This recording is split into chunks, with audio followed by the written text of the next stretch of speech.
Holy Mother, the avatar of knowledge.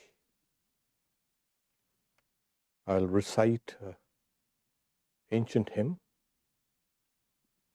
while we close our eyes in meditation, and then I'll translate it. Ya kundendu tushara hara dhavala ya shubhra vastravita ya meena varadanda mandita kara ya shubhra vastravita ya brahma achyuta shankara pravritibi devai sada vandita samapatu saraswati bhagavati nishesha jadyapaha.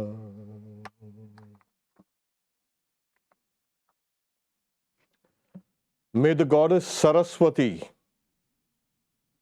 who is fair like the jasmine-colored moon, and whose pure white garland is like snow-white dewdrops, who is adorned in radiant white attire, on whose beautiful arm rests the Veena, and whose throne is a white lotus. May she, who is praised by the gods Brahma, Vishnu, Shiva, and the others, protect me. May the goddess fully remove my lethargy that covers the mind with ignorance. Om, peace, peace, peace.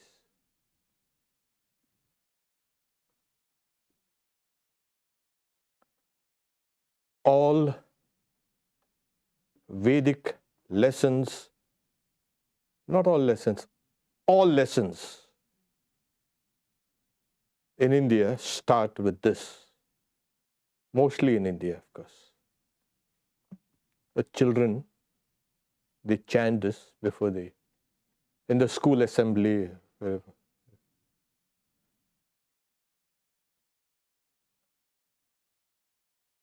Sri Ramakrishna says of Holy Mother, Sarada is an avatar of knowledge. That is, she is an avatar of Saraswati.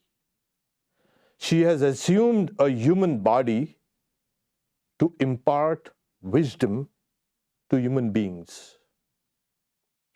But she has hidden her celestial beauty, lest people, by looking at her, should pollute their minds with sinful thoughts. So this, not that she's completely covered, she looks very beautiful yet. She is covered. How has she hidden herself?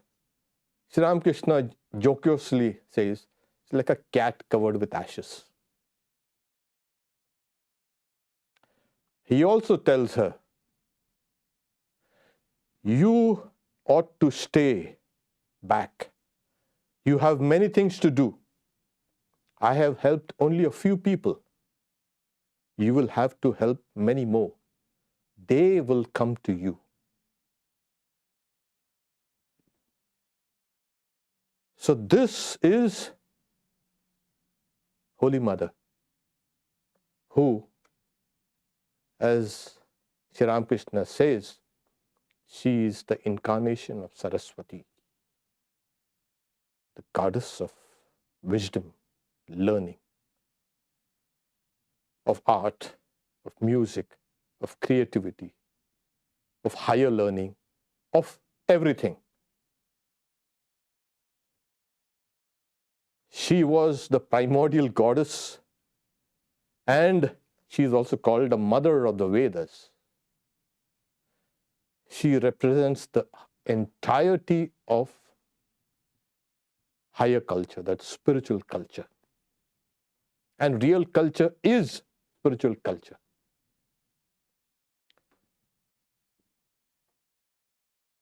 And her hymns are found in the very ancient sections of the Rig Veda, which is ancient. So how is Saraswati depicted? As we have seen, with radiant form, and she's seated on a white lotus and white attire, and she carries the veena. She also has in the right hand the scriptures, the Vedas. And in the left hand, sometimes they are reversed, either a rosary or a lotus or a pen. And with her two hands, she plays the music of life, the music of the soul. She is not worshipped only by students trying to go into study or something, but every fine art, they worship her before beginning their practice or their studies or whatever. And it's not, she's not just confined only to India. Well, she has been worshipped in various forms all over Asia. And not only Asia, the goddess of wisdom is worshipped everywhere, especially in Greek culture, as Sophia. So this goddess of wisdom, that is all the higher learning, she has now incarnated. This is the first time, oh no, it's not the first time, yeah. But in this time, she has come in this form. Swami Vivekananda authenticates it. There was one disciple of the Holy Mother. His name was Surendra Sen. So he wanted to be initiated by Swamiji. Swamiji says, I am not your guru, and the one who will initiate you is much greater than me. So I think, who could be greater than Swami Vivekananda? So he said, no, he insisted. I said, Swamiji says, no, I am not your guru. After some time, after some days, this Surendra gets a dream of a goddess appearing in front of him and giving him a mantra. So he comes and tells Swamiji, I had this dream. So Swamiji also, he says, yeah, you should repeat the mantra. This is the goddess I was speaking about. So he dismisses it. The dream is a dream. Why bother? It's just a fancy. And Swamiji says, this goddess will appear to you in her physical form. And again, he was dismissive. Nice to have such disciples. So he says, she is an incarnation of Bagala and is the form of Saraswati. And she says that she is very calm and benign from outside, but very formidable inside. That's the representation of real knowledge.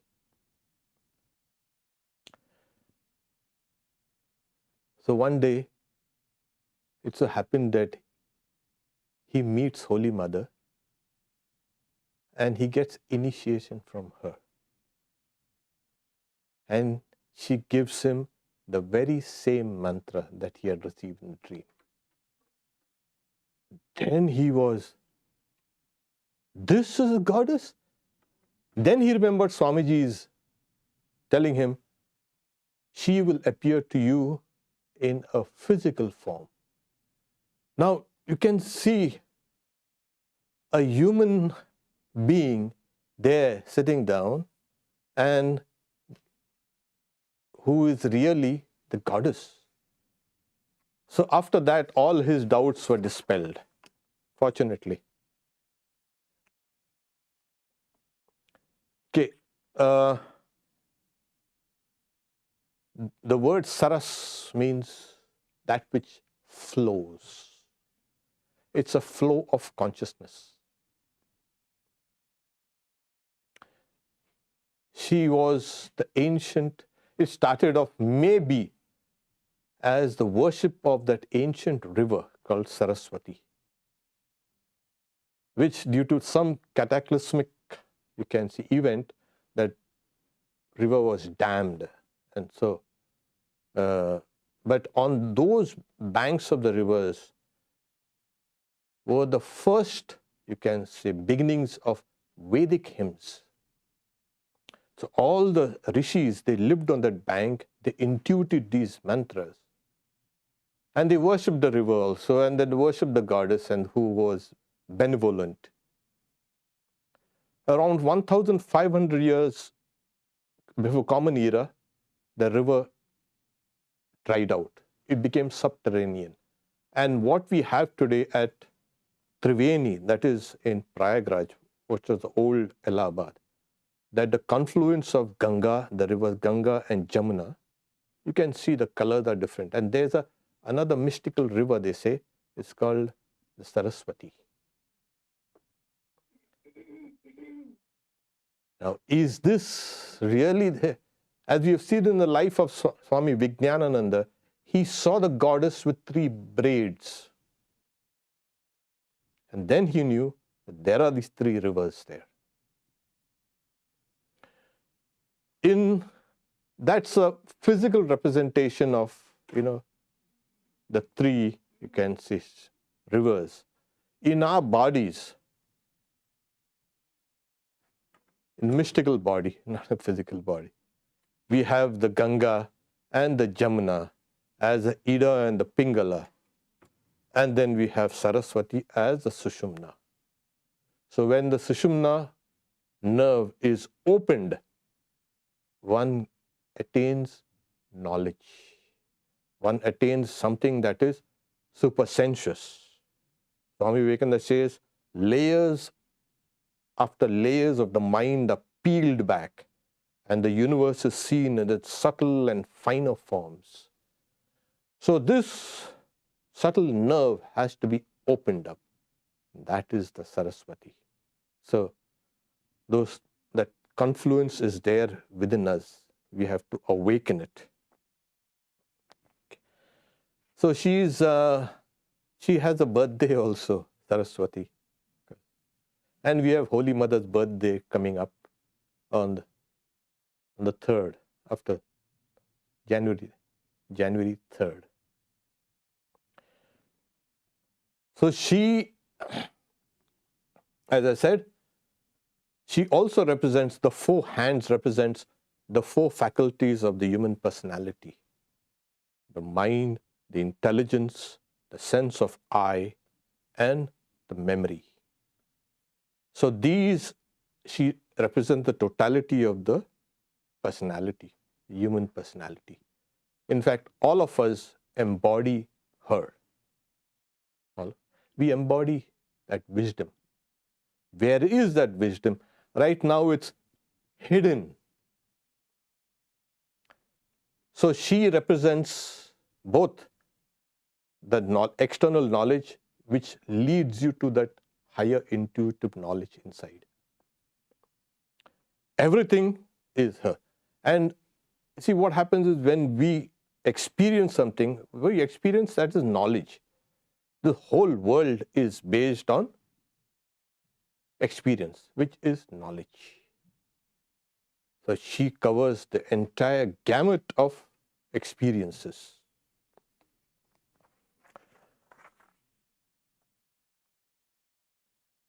She, like Sri Ramakrishna says, she is an avatar of Saraswati. Well, the doctrine of avatar is central to Hinduism. There is nothing higher than that.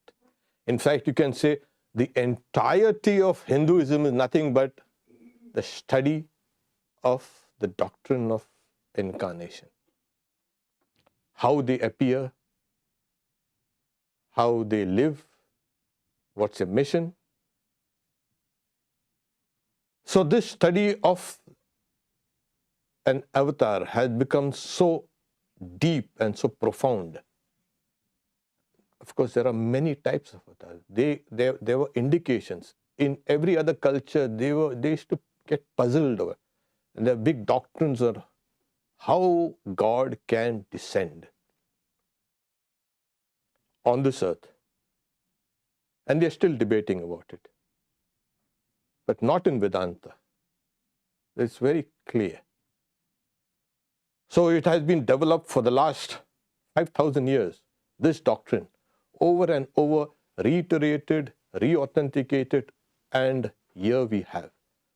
So when Sri Ramakrishna says she is an avatar of Saraswati, nobody disputes that. Yeah. The only problem is he says she is an incarnation of Kali, she is an incarnation of... So it is like one being has various forms. Like we have many types of intelligences, kinesthetic, and then we have something called a spatial, and then so many types of, and now we have a spiritual quotient and an intellectual quotient and an emotional quotient, so many types of various types of intelligence. But the buddhi, the intellect is one. And that is what, so that one goddess appears as many. How does this actually happen? The essence of a being coming down is nothing but to show us that human life is not isolated in the sense of it's just human. The essence of human life is its divinity. And we have forgotten it. Every time we forget it, an incarnation comes to remind us of it. It's over and over again that the human life is inextricably linked with the divine. We have forgotten that old lesson. And we veer away, go out on a tangent, and then we are pulled back in. Otherwise, human life would be a waste of time, waste of resources also,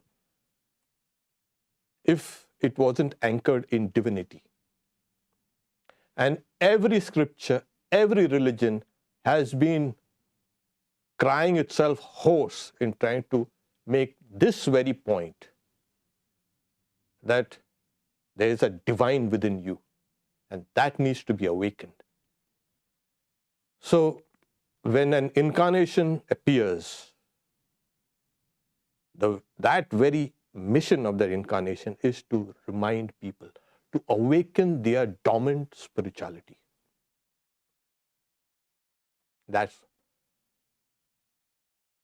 So there was one disciple of the Holy Mother, Rash Bihari.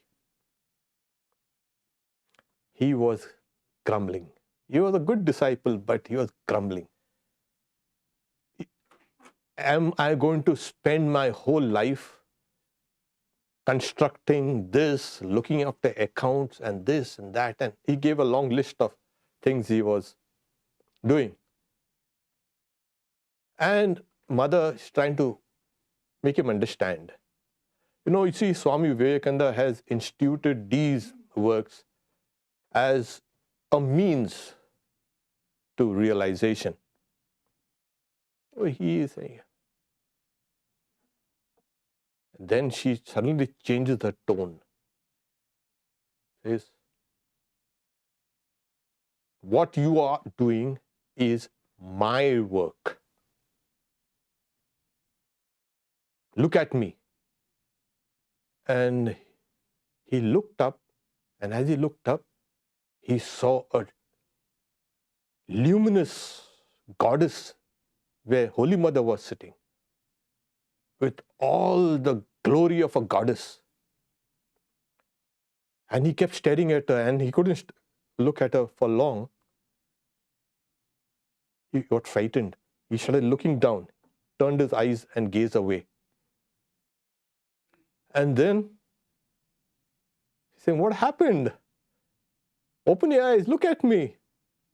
And then with great hesitation, he opened his eyes and he sees the mother in the old form. Old, decrepit body. So she would let the mask slip off now and then in order to generate that faith in her, that she is not what she appears to be. And it's a reminder for us also that we are not what we appear to be. Our real nature is the divine. So knowledge, as I said, knowledge is experience. Nowadays, all societies and individuals are driven by knowledge. The basis of all life and all societies is the cultivation and the development of knowledge. And today we have a huge amount of data being generated, information, and then all this knowledge. In fact, it's a good sign. This explosion of knowledge. The only thing that this should make us wise, which it isn't. It is making us more aggressive, more volatile, more short-tempered, more irascible. So this development of knowledge will have to take place. And that will mature us, how we can handle this knowledge. Because a little mistake is going to be kaput for all of us. Okay. What is knowledge now, we all know what's knowledge, but according to the scriptures saying, you've got to be steadfastness in the knowledge concerning the Atman. Meditation on the goal of that knowledge. That is spoken of as knowledge. Ignorance is that which is its opposite. Sri Ramakrishna also should say, the knowledge of the one is real knowledge. The knowledge of the many is ignorance. So what we are running after and trying to build ourselves on is just ignorance. We don't have the knowledge of the one. That is the one which we need to. And then again he say, I shall speak of that, the Bhagavad Gita says, the Lord says, I shall speak of that which is to be known, by knowing which one attains immortality. Knowledge should lead us to immortality. If knowledge does not bring out or eradicate the fear of death, then it's no knowledge at all. Spiritual knowledge means that you will know that you are immortal. I'm not like a kind of a parrot. I'm immortal. And then yet I quake at the sign of death or disease. So this knowledge, that's what he says. And then the Lord said, the supreme Brahman is without beginning and end. That reality is called, it is higher than being or non-being. Higher than what you call is the ordinary relative existence or relative non-existence. That goes together. So this is knowledge of the reality. So when we look at Holy Mother's life, we see her ordinary village woman, never even wore footwear, and always was so shy. She covered herself with that veil. But when the disciples who had a little inkling of her, a Ramakrishna disciple, they used to go and quake in front of her. What is this? Here is a woman, old woman, sitting down with a long veil, extending her legs, which had rheumatism, arthritis. And the disciples who were great movers, world movers, they used to go and quake in front of her. Swamiji used to, when he was going, he used to sprinkle himself with so much of Ganges water. He used to almost be drenched by the time he reached Holy Mother. And then he used to go and lay himself down flat on the floor in prostration. How is it possible? They knew who she was. To us, he was just an ordinary. He was the first president of the Sarada Mutt, the women's mutt. She, Bharati Prana, she grew up with Holy Mother. As as a child, she grew up.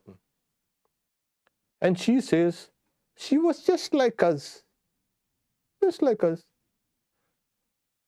Yeah, but there was a tremendous love in her. And that is the test of all your knowledge, all your wisdom. Is your love growing? So her love was not only meant for human beings, for birds and animals and everything. So this was a love that everybody felt. They came to her and they felt love. That is one quality of knowledge. There was one disciple of the Holy Mother who served Holy Mother for 11 years. And when he was asked, what is the special thing that you see in Holy Mother? So he's saying there were so many things, but he's saying complete desirelessness. Then he says, all human beings, whatever human beings here, the high or low, whatever, they are riddled with desires. Holy Mother was completely free from desire. And then he says, who can be completely free from desires? Only God. And because of the desires, he's saying, human life is miserable. Yeah. My guru used to say humorously, people come to me, they say, life is terrible. What is the way to peace? So he used to say, give up your desires. And that is the very essence of spiritual growth or religion or whatever. That is the hardest thing. And Mother also says, nirvasana, without any desires. Vasanas are, not just surface desires. They are deep-rooted desires. So these desires, they arise from ignorance. Ignorance of what? Of your real nature. So the ego has taken over, or things. So to eradicate desire means to eradicate the sense of the ordinary phenomenal I and mine. This is Maya. So she was free from this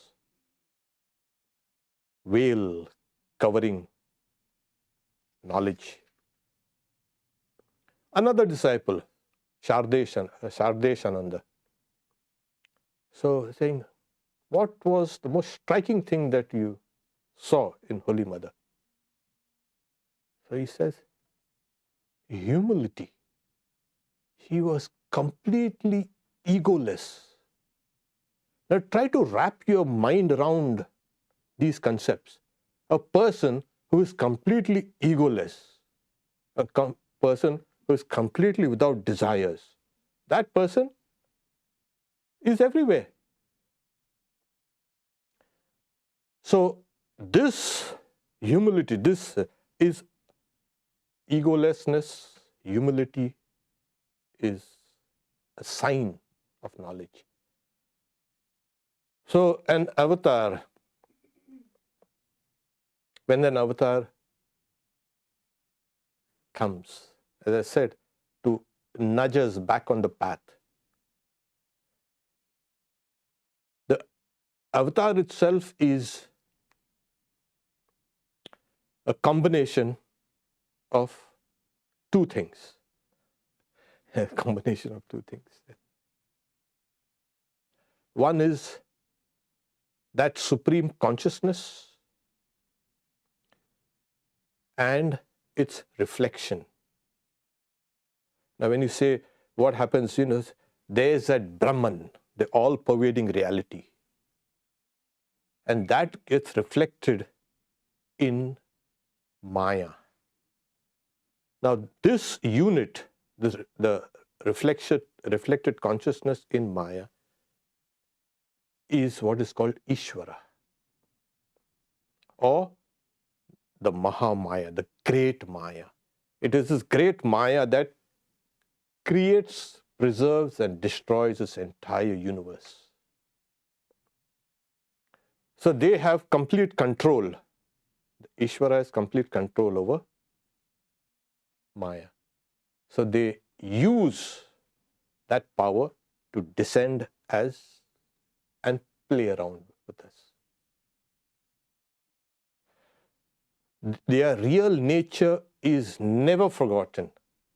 Yeah, but Holy Mother, when asked, do you remember who you are? Saying, is it possible, my child?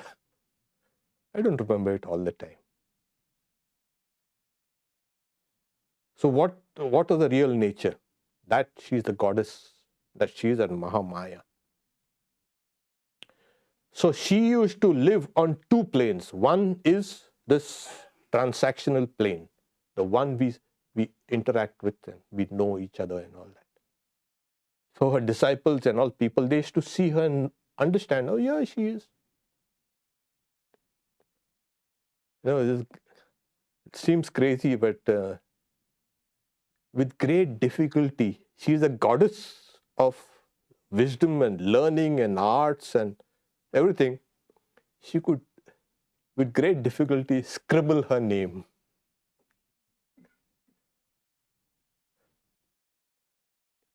She could read, but writing was a big problem. So she came. This is the great paradox that we find in the lives. Here she is the goddess of wisdom, and here she is a poor, illiterate village woman and interacting with us. And yet there was a transcendent quality in her. In a moment's notice, she could just change her form. So she used to live on two. I'll give you another example. There was another Swami Hari Premananda, her disciple. So Holy Mother had her niece called Radhu, and Radhu needed treatment from a homeopath. So they had gone from her village to a place called Bakura. And So there was a doctor there, homeopath doctor, who was also a disciple. But of course, that's another story. So one late evening, this Swami, Hari Premananda, was massaging mother's feet with oil, oiling. And he looked at her feet, they looked so old and dry and cracked and gnarled. And he was massaging her, and mother was sitting on a low stool, saying, and he had this doubts,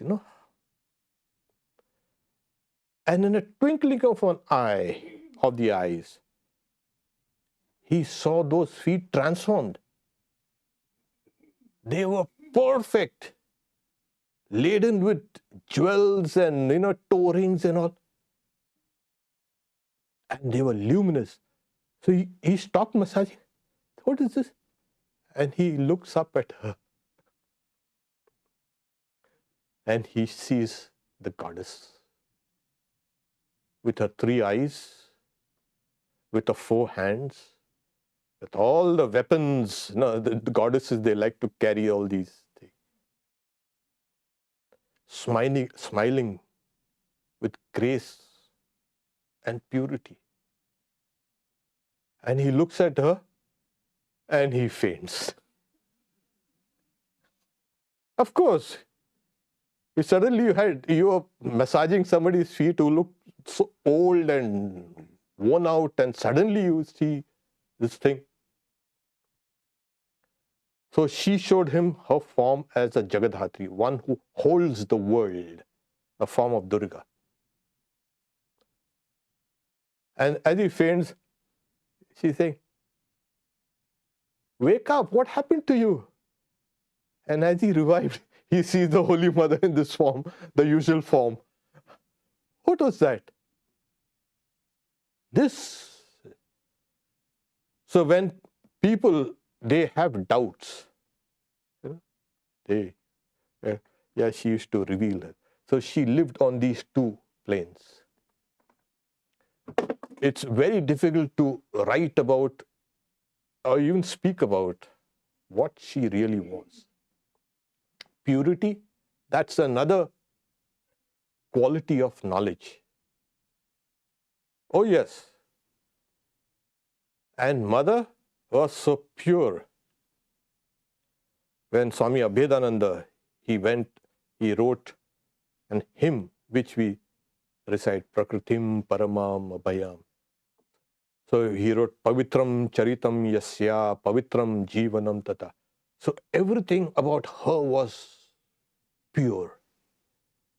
People used to get caught up in that, you can say, aura of purity. Like we really cannot understand. I have seen some old Swamis with that aura. And imagine Holy Mother. She was so pure. Wherever she walked, whatever she did, everything was pure. Her actions, her words, her words were so sweet. So she should draw everybody to her. And she had that love, of course, and that purity, and that egolessness, and that desirelessness. She should look at everyone as her own children. Yeah, it's very difficult. Okay, we can see, okay, human children are there, all children are mine. But to extend that love to all of creation, it's very difficult. You know what it means? All the commentators have said about it. When a woman can love the entire creation, that means the creation has come from her. She is her creation.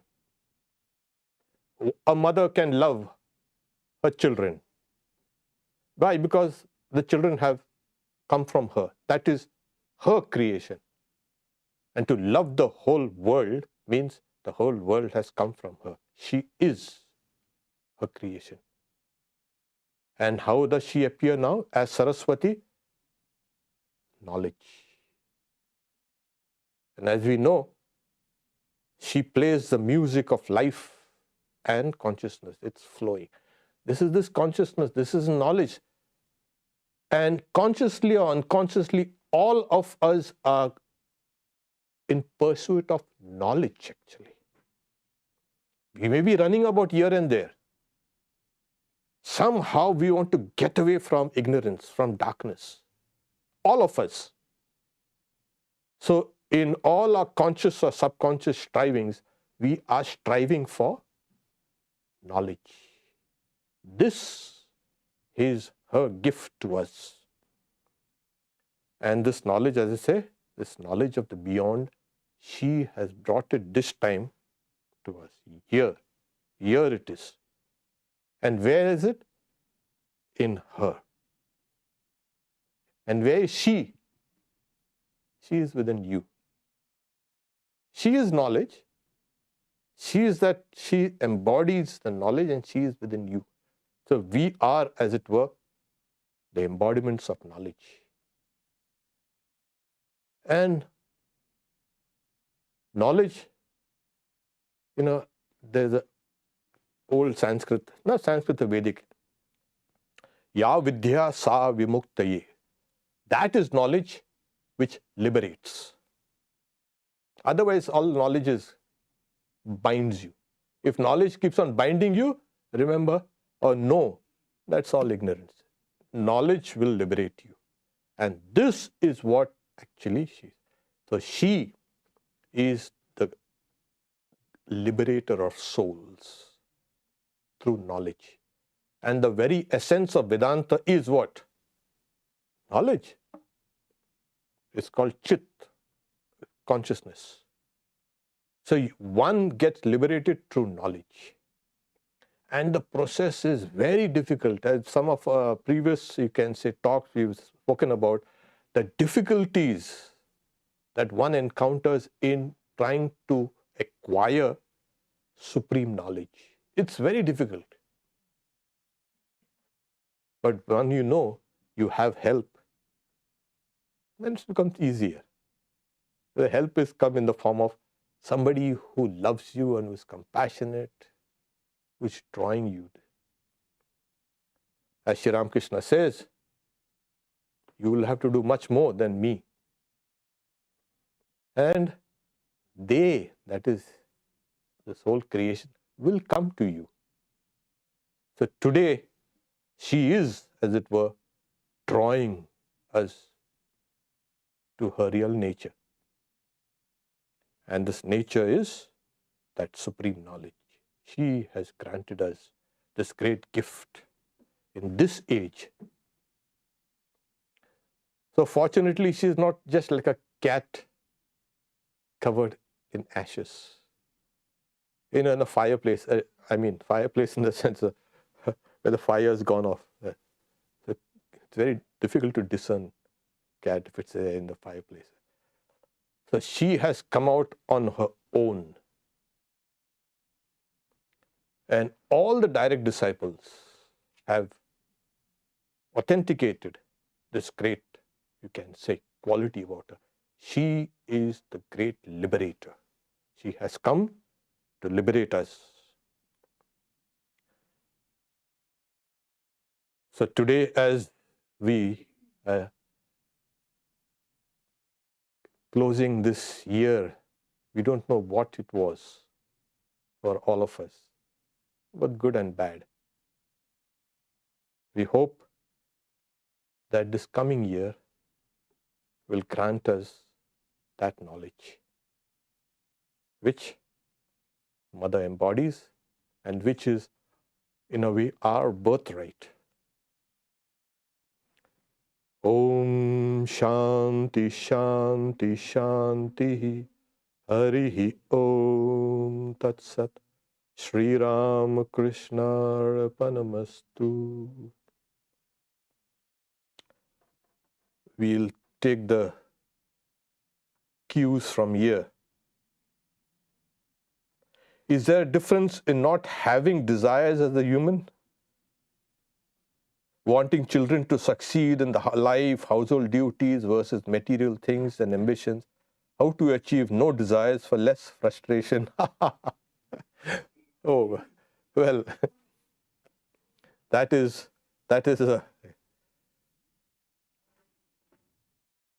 if you if you turn all your desires towards God, they become what is called bhakti, devotion, love of God. So you turn all these things. So a person, Holy Mother says, there will be, every human body is born out of desires. Not only the parents' desires, but your own desires. You wanted something, you wanted some experience. So you had to be born. So don't blame your parents. You had desires, so you were born with the desire. And Holy Mother says, you cannot eradicate desires completely. If you can, your body will fragment. You cannot hold on to the body. But they can be reduced to a minimum. I mean, when the dawn of knowledge is reduced. So have good desires then. Keep on reducing desires, have good desires. Learn to help others. Have the desire to be altruistic, compassionate, loving. These are also desires. Have them. Have them more and more. Material things, what is there in material things? You have seen it.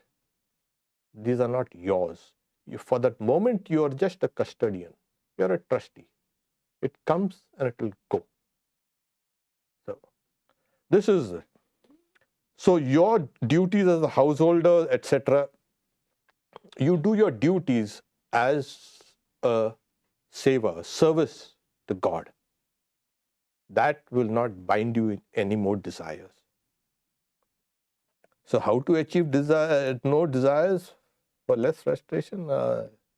It's a struggle. It's a soul struggling. And every soul is struggling for go for higher values. And then things will become easy. So the best way is pray to Holy Mother, keep her picture, meditate on her. This is the best way to get rid of all earthly desires, and then you will attain those higher spiritual desires. That is, I want to see God. Is God, Swamiji, when he first went, second time he went to Shri Ramakrishna, they say, have you seen God? Yeah. He can be seen. I see him more tangibly than I see this world. So this is the evidence. So you want this or you want this. This depends on what you want. So every desire is like the old mythological monster Hydra. It has multiple heads. You cut the head off, another grows in its place. You cut that, another grows in its place. The very fact of being born is desire. So if you have desire, they will be reborn and reborn and reborn and reborn over and over and over. How to stop it? Yeah, come down here. She will take, she is, as I said, she is the one who grants liberation. She will finish off everything. Okay, do you have any questions here? You can take it, or you can take the questions in the library. Just to make an announcement for tomorrow, we have a vigil starting from 7 a.m. to 6 p.m. For every hour, devotees will come, and especially those who have some mantra. This is the best time to come and do your japa. And we'll have a Vespers at 6, from 6 to 6:30, and there will be a talk culminating in this. The 1st of January is important because on this day Sri Ramakrishna became the wish-fulfilling tree called the Kalpataru. He granted people whatever they wanted. So what do you want? Come tomorrow and get your wishes fulfilled. Can my wishes be fulfilled? Yes, your wishes can be fulfilled. And that's the 1st of January we celebrate as the Kalpataru Divas. Okay. We also, on the 3rd of January, 24. Yeah. So we have Holy Mother's birthday and this Holy Mother's birthday. And we're going to celebrate it with the puja, with a talk, and with prasad, of course. So it's a potluck. Please bring your prasad. And we also need volunteers to come and help us distributing the prasad. Okay. Om Shanti Shanti Shanti Hari Om Tat Sat Shri Ramakrishna Arpanamastu.